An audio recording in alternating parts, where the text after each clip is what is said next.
Hi, I'm William Stewart, co-founder of Teleos. Welcome back to our verse-by-verse study on the book of Matthew. We're in chapter 16. Christ is focusing primarily on his disciples in this chapter. We're in a fascinating but yet controversial passage today. Let's go to the text. Verse 18. And this word in the original Greek is kai, the most common word in the New Testament Greek, meaning an additional thought within the same subject as before, where Christ renames Peter, or excuse me, Simon. He basically says that what he had the right answer about him being the Christ, and this had come from God. So he then says, "And I say unto thee that thou art Peter." So he renames it. Now we see this occasionally in the time of the apostles in Christ. Saul was renamed Paul, for example. And upon this rock I will build my church. Now, this verse passage is often used, or I should say, phrase, by the Catholic Church to say that Paul was going to build his church upon Peter, and thus Peter was the first pope. Interestingly, several points here. One is Peter in the Greek is Petros, which means a small rock. And then the verse says, and upon this rock, which is Petra, meaning big rock, like the city in Jordan, the ancient town of Petra. It's a big rock. This is a demonstrative pronoun meaning something close by. This here. Okay, so Christ is, I think, pointing to himself as the big rock on which the church will be built. And this makes sense because he heads the church, as we know at the end of Ephesians 1 and other passages. Now, the word here for church, ecclesia, means literally in the original Greek an assembly.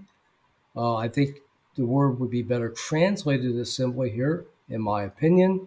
Again, controversial because the church has not been introduced as yet. The church starts in Acts 2. Some people would disagree with that, but I think at least even if the church was somehow mysteriously present before Acts 2, it becomes really functional at Acts 2. But I think it really begins there when the Spirit comes down after Christ's ascension. Okay, so we have Peter, small rock, and he is blessed. He's renamed to a small rock, but the assembly, which will be the future church, I think, is based on the big rock, and that's Christ himself. He's the boss. And the gates of hell shall not prevail against it. We know that Christ's crucifixion and resurrection destroyed the power of Satan over our lives, as we read in Hebrews 2, I think, verse 14. John 16:11 is also good for this. Verse 19, and I will give to thee the keys of the kingdom of heaven. Okay, so he's giving them these keys. Now, keys is important here.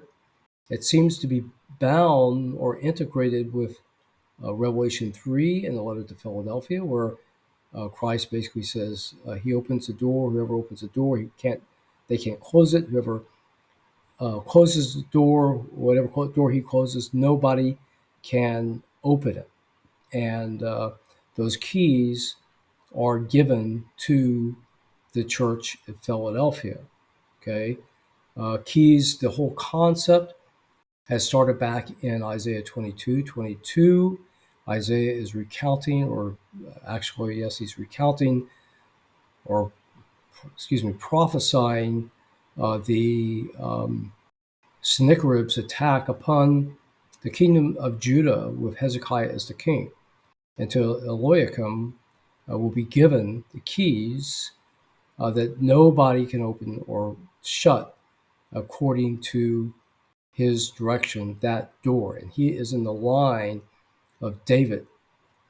Paul prays that the door would be open to the gospel 3 times, that people should pray for him, that the door would be open 3 times in the New Testament.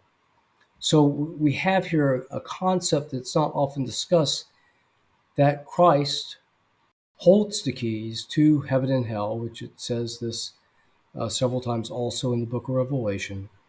And he allowed Eliakim to use them, Peter, and then also in the Church of Philadelphia, to whom he's quite complimentary in the book of Revelation. It seems to be related to the gospel, the going forth of the gospel, and the authority and perhaps the power to spread the gospel by the people holding these keys. Then he says that whatever ye will have, you shall bind on earth shall be bound in heaven, and whatever ye shall loose on earth shall be loosed in heaven, or really let go, or perhaps could mean destroy. The construction here in Greek is actually will have or bound in heaven, and will have been loosed in heaven. Otherwise, a perfect or future passive. Now, this is interesting because there's no real construction, typical construction in the original Greek for a future passive, unlike other languages, including Latin at that time. But here it is. It's the only place I know besides Matthew 18 where these words are repeated, and that it exists. Maybe I've missed it.